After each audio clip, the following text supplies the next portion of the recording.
I'm Mike Gross, and this is Nittany Next. I am back from the flatlands of Indiana, where Penn State went to Purdue on Saturday and came home with a 62-24 win. It wasn't quite as easy as that final score suggests. It was 17-17 at the half, and I thought Penn State was kind of fortunate to get out of it even.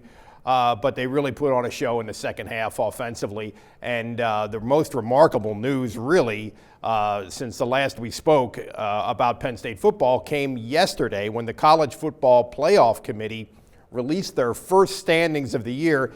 And Penn State is the 12th ranked team in the country in the only ranking that really matters, which I certainly didn't see coming, and I'm not sure makes a whole lot of sense, but there it is. They're number 12, and you can't argue with that number. And when you think back a month ago when they were down 13-3 in the third quarter of the Minnesota game, having been blown out the week before by Michigan, you didn't think there was any chance in the world that you were looking at the number 12 team in the country. It has been a pretty remarkable turnaround. And I think Penn State coaches and players deserve a lot of credit for it. And now they're 6-2.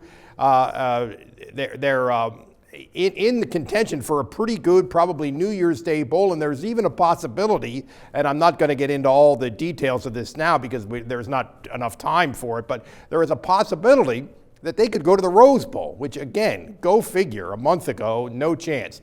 Anyway, this week, I should say, for Penn State is Iowa.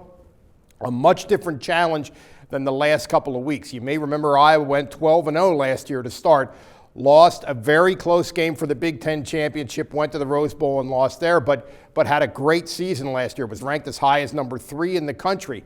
This team has a couple of losses, actually 3 losses. They've struggled to score a little bit, but it is the same kind of defense first, pro-style offense. Don't make a lot of mistakes, slow the game down. It's that kind of Iowa team, and that'll be a much different challenge than Penn State has faced lately with a lot of spread offenses and that kind of thing. Penn State is now an 8-point favorite, and there's a very good chance that, we're coming down a stretch drive here where there's a very good opportunity for 9 or 10 wins and some big news on around New Year's Day. So who figured this a while ago, but it's happening. You can follow all of our Penn State coverage on Lancaster Online, Facebook, and Twitter.